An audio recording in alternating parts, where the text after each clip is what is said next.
संत नगर बिहार का एक छोटा सा कस्बा। दिन में यहां जिंदगी सुस्त सी चलती थी, लेकिन रात को सड़कों पर सन्नाटा पसरा रहता। बस कभी कभी किसी कुत्ते का भौंकना या किसी घर की झिलमिलाती लाइट ये जताती कि यहां अब भी लोग रहते हैं। इसी कस्बे के बीचों बीच एक पुराना मकान था, शर्मा निवास।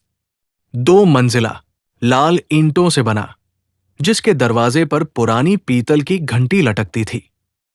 पहले यहां बड़े बड़े अफसर किराए पर रहा करते थे, लेकिन पिछले कुछ सालों से मकान लगभग खाली पड़ा था। लोग कहते थे कि वहां रहना अशुभ है। मालकिन थी सावित्री देवी, करीब 55 साल की।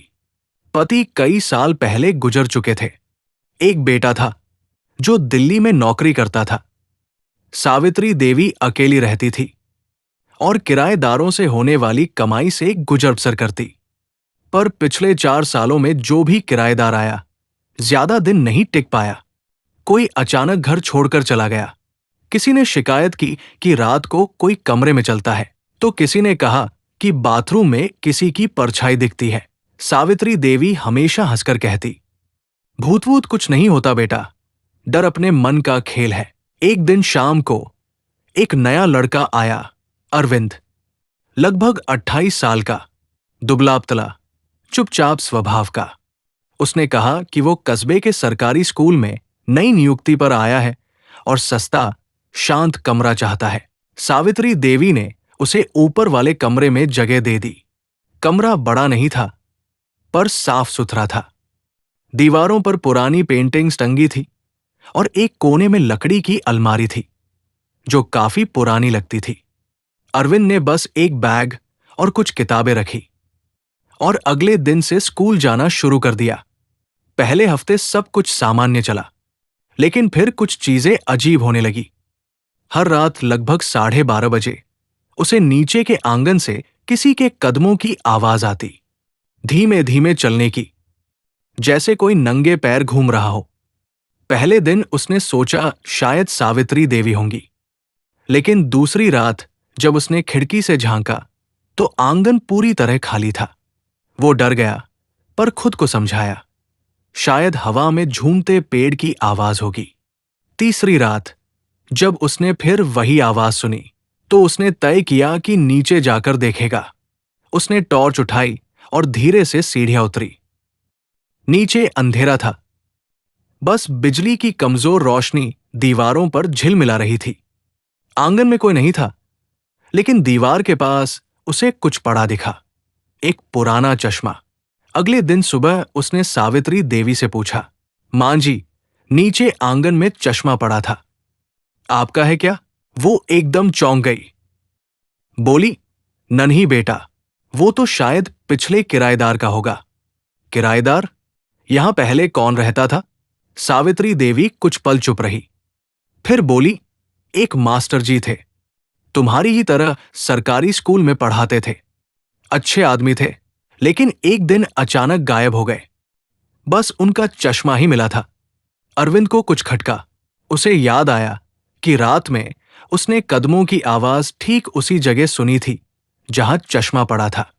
दिन गुजरते गए और उस घर का सन्नाटा बढ़ने लगा। रात को दीवारों पर किसी के खटखटाने की आवाज आने लगी, कभी अलमारी के अंदर से किसी चीज के गिरने की आवाज, तो कभी कमरे का बल्ब अपने आप जल बुझ जाता। एक रात अरविंद ने तय किया कि वो सारी बातें रिकॉर्ड करेगा। उसने अपने मोबाइल का रिकॉर्डर ऑन किया और बिस्तर पर लेट गया।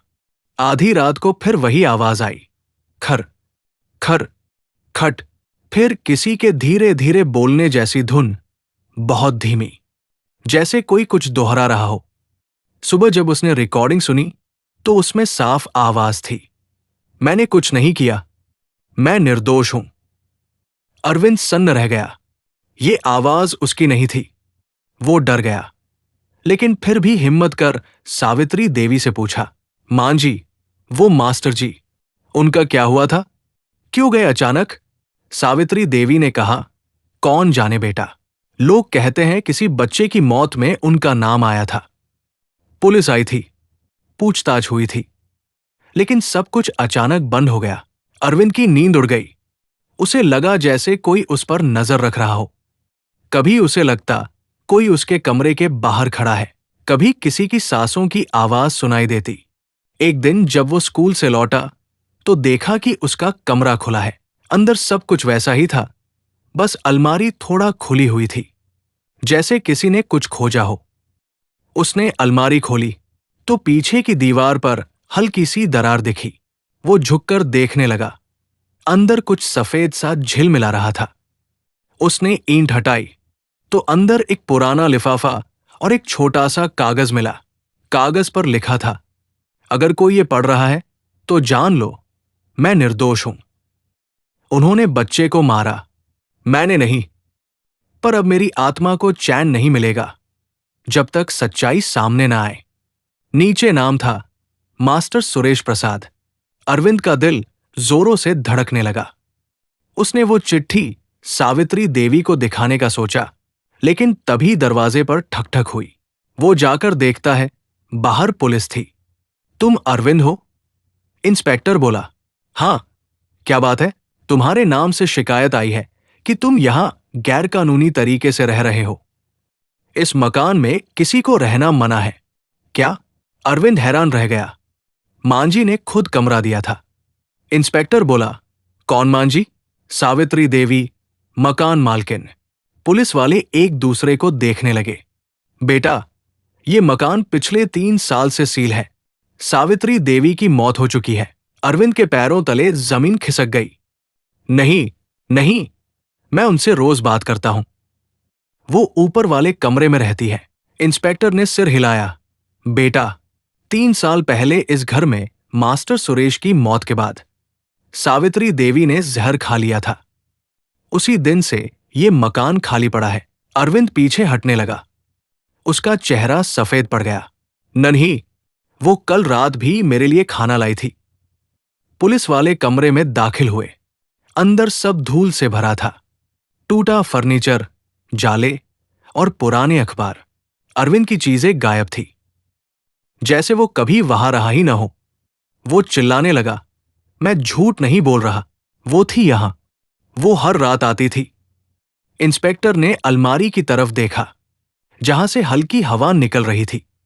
वो ईंटें हटाई गई थी और अंदर से वही चिट्ठी पड़ी थी, लेकिन उस पर कोई शब्द नहीं थे, बस सूखी स्याही के निशान। अरविंद बेहोश हो गया। 2 हफ्ते बाद उसी मकान के बाहर एक और लड़का आया, हाथ में नौकरी का ऑफर लेटर और बैग में कुछ कपड़े। दरवाजे पर एक बुजुर्ग औरत खड़ी थी। मुस्कराई और बोली, कमरा चाहिए बेटा? ऊपर खाली है।